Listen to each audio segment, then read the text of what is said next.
Madam ఒక్కసారి ఒక్కొక్క step విశాలంగా వస్తుంది, ఫోటో విశాలంగా వస్తుంది. ప్రతి ఒక్కొక్క స్టెప్ కొంచెం అంటే అన్న కొంచెం అంటే కొంచెం తినడా కొద్దిగా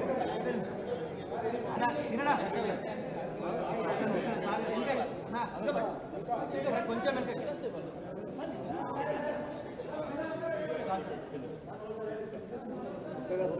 అమర్ హై పివి నరసింహారావు గారు, సాధిద్దాం పివి నరసింహారావు గారి ఆశయాలను, సాధిద్దాం పివి గారి ఆశయాలను. జై తెలంగాణ. కేసీఆర్ గారి నాయకత్వం, ఎన్టీఆర్ గారి నాయకత్వం.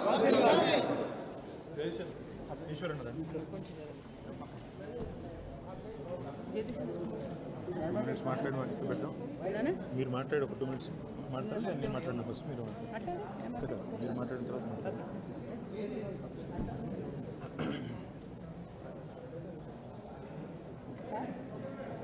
ఓకే.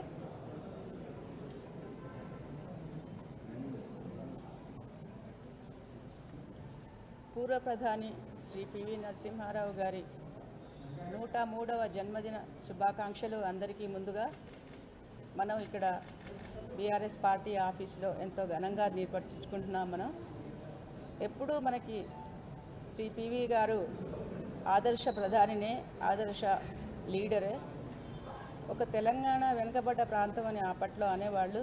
కానీ అటువంటి వెనుకబడ్డ ప్రాంతం నుంచి ఒక అపర మేధావి ఈ దేశాన్ని, అనేక చిక్కుల్లో ఉన్న దేశాన్ని, ప్రమాదం అంచులో ఉన్న దేశాన్ని రక్షించి మైనారిటీ ప్రభుత్వాన్ని, మెజారిటీ కాదు, అబ్సల్యూట్ మెజారిటీ కాదు, అప్పుడు ఏలడం ఏం గొప్పేం లేదు, కానీ అనుక్షణం అనేక ఇబ్బందులను ఎదుర్కొంటూ 5 సంవత్సరాలు దిగ్విజయంగా పరిపాలించి అనేక సంవత్సరాలకు ఒక మంచి సంస్కరణల బాట వేసిన శ్రీ పివి నరసింహారావు గారు, తెలంగాణ ముద్దుబిడ్డ మా నాయన గారు. ఇక్కడ ఈ జయంతి ఉత్సవాలు చేసుకోవడం అనేది చాలా సంతోషమైన విషయం. ఈ సంవత్సరానికి ఒక ప్రాముఖ్యత ఉంది. అది భారత ప్రభుత్వం గుర్తించి, పివి గారి సేవలను గుర్తించి భారతరత్న అవార్డు ఈ సంవత్సరమే ప్రకటించడము, ఈ మధ్య పురస్కారం ఇవ్వడం జరిగించింది. అదంతా తెలంగాణ ప్రవాసులందరికీ ఎంతో పెద్ద విషయం ఇది. ఇప్పుడు ఎవరూ కూడా తెలంగాణ వెనుకబడ్డ ప్రాంతం కాదు, తెలంగాణ రాష్ట్రమే అసలు దేశానికి ఒక ఆదర్శ రాష్ట్రం. మరొకసారి పివి గారిని మనం అందరం గుర్తు చేసుకుందాము. మరొకసారి మన కేసీఆర్ గారికి కృతజ్ఞతలు తెలియజేసుకుందాం. ఎందుకంటే మరిచిపోబోతున్నారేమో, అంత గొప్ప మహానుభావుడిని ప్రజలు మరిచిపోతున్నారేమో అన్న క్షణంలో 2021వ సంవత్సరంలో 2021 నుంచి 22 దాకా ఒక సంవత్సరం పాటు పివి గారివి శత జయంతి ఉత్సవాలు, నభూతో నభవిష్యత్ లాగా ప్రపంచమంతా తెలియజేసేలాగా పివి గారి గురించి ఉత్సవాలు, శత వసంత ఉత్సవాలు ఎంతో గొప్పగా కీర్తించేటట్టుగా, తెలిసేటట్టుగా చేసిన కేసీఆర్ గారికి వల్ల ప్రపంచానికి మరొకసారి పివి గారు ఎవరా అన్నట్టుగా, అంటే తర్వాత తరం వాళ్ళకి, 90 తర్వాత పుట్టిన వాళ్ళకి చాలా మాన్యులు, మేధో సంపత్తితో మొత్తం ప్రపంచాన్ని ఆకర్షించిన ఒక అసామాన్య ప్రజ్ఞాపాఠవాలు కలిగిన పెద్దలు, బహుభాషా కోవిదుడు, మన తెలంగాణ బిడ్డ. వింధ్యా పర్వతాలను దాటి మొట్టమొదటిసారి హస్తినాపురంలో ప్రధానమంత్రి పీఠాన్ని అధిష్ఠించిన మొట్టమొదటి దక్షిణాది నాయకుడు పాములపర్తి వెంకట నరసింహారావు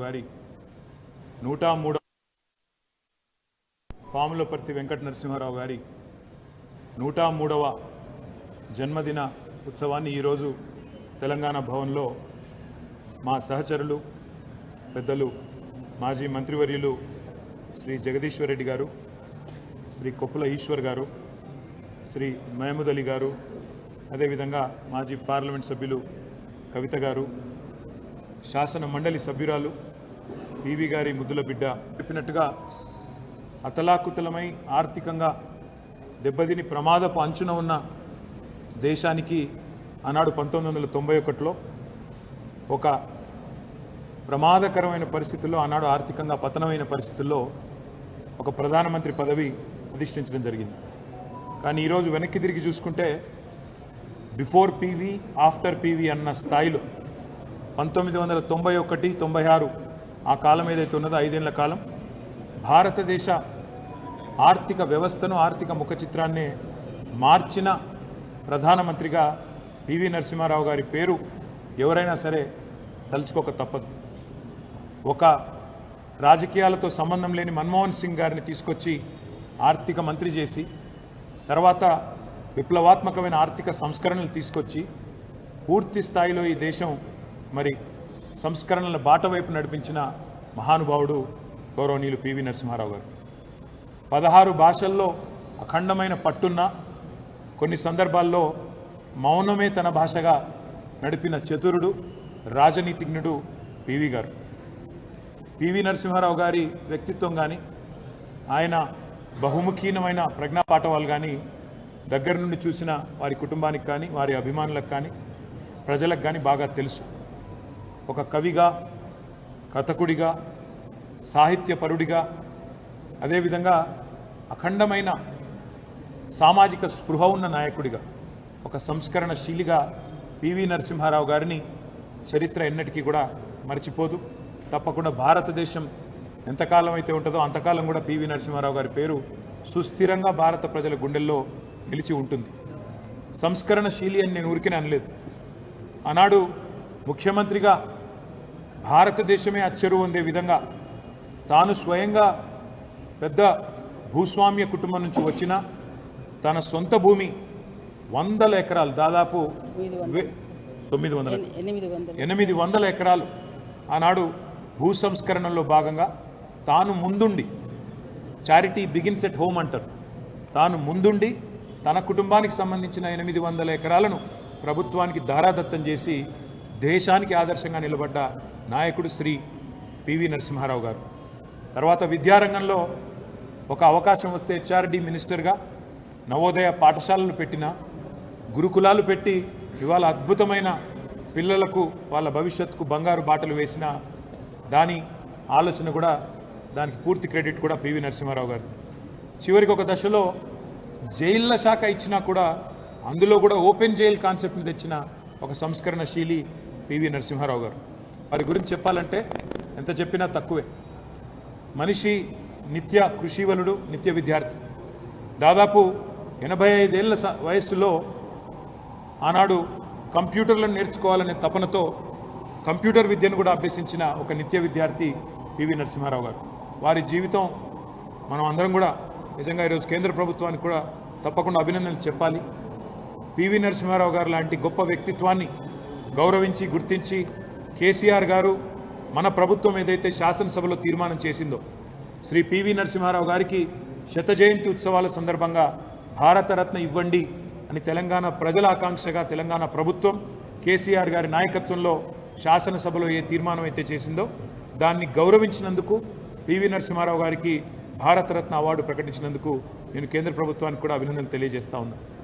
ఒక మైనారిటీ ప్రభుత్వాన్ని 5 ఏళ్ల పాటు నడపడమే కాకుండా తెలంగాణ మట్టి బిడ్డ కాబట్టి ధిక్కార స్వరాన్ని కూడా వినిపించి ఆనాడు అప్పుడున్న పరిస్థితుల్లో మౌనంగా తన పని తాను చేసుకుంటూ తన వ్యక్తిత్వాన్ని, అదేవిధంగా భారతదేశం యొక్క అస్తిత్వాన్ని అద్భుతంగా ప్రపంచ పటంలో నిలిపిన మహానుభావుడు పివి నరసింహారావు గారికి మా పార్టీ తరపున 100వ జయంతి ఉత్సవాలు ఆనాడు అపురూపంగా సంవత్సర కాలం పాటు కేసీఆర్ గారి నాయకత్వంలో నిర్వహించడమే కాకుండా దేశ విదేశాల్లోని తెలంగాణ తెలుగు ఎన్ఆర్ఐలందరినీ కూడా కూడగట్టి, భారతీయులందరినీ కూడగట్టి తెలంగాణ ప్రభుత్వం కూడా ఆనాడు దేశ విదేశాల్లో ఈ కార్యక్రమాలు నిర్వహించింది. పివి నరసింహారావు గారి పేరు నెక్లెస్ రోడ్డుకి పెట్టడమే కాకుండా అక్కడే వారి విగ్రహాన్ని కూడా సమున్నతంగా ప్రతిష్ఠించిన నాయకుడు కేసీఆర్ గారు. అదేవిధంగా పివి నరసింహారావు గారికి భారతరత్న ఇవ్వాలనే డిమాండ్ కూడా ఆనాడు ప్రభుత్వ పక్షాన్నే పెట్టిన నాయకుడు కేసీఆర్ గారు.